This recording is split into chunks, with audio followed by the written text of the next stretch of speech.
두드러기는 전 인구의 15에서 20% 정도는 한 번은 경험한다고 할 만큼 흔한 피부과 질환이죠. 아무래도 여름철에는 높은 기온과 습도로 음식물 관리가 쉽지 않기 때문에 상한 음식물 섭취로 인해 식중독이 생기고 구토 설사를 동반하면서 피부 발진이 발생하는 경우가 종종 있습니다. 그래서 환자분들이 보통 두드러기인지 식중독인지 그리고 치료를 어떻게 하는지 많이 궁금해 하십니다.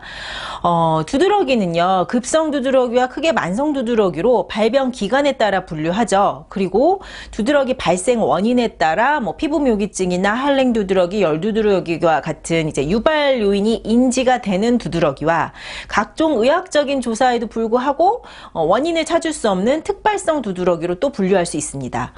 그 중에서 이제 급성 두드러기는 음식물 알레르기 혹은 약물 알레르기, 곤충에 물리는 등의 반응, 이런 것들에 종종 발생을 하게 되고, 이들 요인을 체크해서 제거하면 비교적 쉽게 치료가 가능합니다. 급성 두드러기의 유발 원인 중 하나가 음식물 알레르기이기 때문에 만약 여름철에 특정한 음식물을 먹고 피부 증상이 발생하면 이것이 식중독인지 두드러기인지 어떻게 구분해야 하는가, 그리고 치료가 어떻게 해야 되는지에 대해서 정리해 보겠습니다.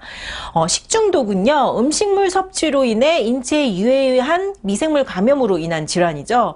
그래서 이렇게 구토나 설사가 주요 증상이고, 이런 이제 독성 물질들이 위장관 증상을 유발시키면서 이제 히스타민처럼 비슷하게 이제 피부 반응을 유발시켜서 피부 발진도 나타날 수 있습니다.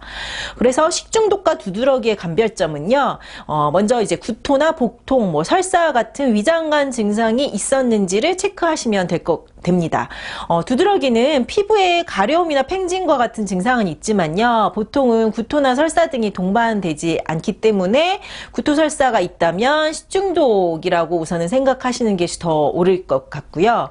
그리고 치료에 있어서도 만약 식중독으로 인한 피부 증상이라면 우선은 이제 구토나 설사로 인해서 체내 수분 소실이 일어나지 않도록 신경을 써주시면서 충분한 휴식을 통해 자연 치유되도록 하는 것이 기본 원칙입니다. 그리고 이때 중요한 것은 구토나 설사 같은 반응은 이제 인체 내부의 유해한 독소를 해결하기 위한 인체의 자연스러운 반응이기 때문에 지사제 같은 것을 함부로 복용하지 않으셔야 합니다. 만약 식중독이 아닌 음식물로 인한 유발된 급성 두드러기라면 일반적인 치료법은 항히스타민제 복용이죠. 그리고 원인으로 생각될 만한 음식물이 있다면 섭취를 제한하시고요. 이제 수일간 항히스타민제를 복용하면 보통은 급성 두드러기는 호전이 됩니다. 문제는 이제 음식물 알레르기로 인한 급성 두드러기인 줄 알았는데 그렇지 않은 특발성 두드러기의 경우도 있기 때문에 잘 구별을 하셔야 합니다. 예를 들자면 어떤 사람이요, 최근에 돼지고기를 먹었는데 예전에는 이런 돼지고기를 지속적으로 먹었을 때도 이상이 없었는데 이번에 그 음식을 먹고 난 후에 두드러기가 발생했다. 그런데 구토나 설사 등도 없었고 또 함께 먹은 다른 사람은 아무렇지도 않았다. 증상이 없었다. 이 경우는 식중독일까요? 아니면 돼지고기로 인한 급성 두드러기일까요? 아니면 다른 질환일까요? 정답은 이전에 돼지고기를 먹었는데 이상은 없었고 구토 설사 등도 없다면 두드러기이긴 하지만 돼지고기가 원인이 되는 급성 두드러기일 아닐 가능성이 높습니다. 보통 급성 두드러기는 원인 물질을 제한하고 항히스타민제를 며칠 복용하면 없어지지만 이런 경우에는 일반적으로는 항히스타민제를 복용해도 두드러기가 호전되지 않거나 혹은 호전됐다가 또 생기거나 약을 중단하면 그러면서 재발하고 만성화되는 특징을 가지게 되는데, 특발성 두드러기는 특정 음식물에 대한 알레르기 반응이 아니고요.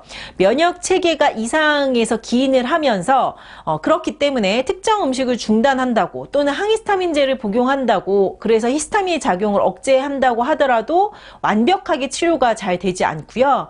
만성화되면서 이제는 만성화된 특발성 두드러기로 발전될 가능성이 높게 됩니다. 따라서 이런 경우 같은 경우 특발성 두드러기는 정확한 체질 진단을 통해서 체질 진단과 면역 체계를 정상화시킬 수 있는 치료를 통해서 치유가 가능합니다.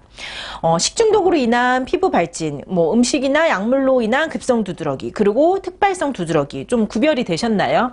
피부 증상은 환자를 정확하게 파악하고 정확한 진단, 질환에 대한 그리고 체질 진단, 그리고 그에 따른 정확한 생활 교정 치료가 함께 병행되는 것이 중요합니다.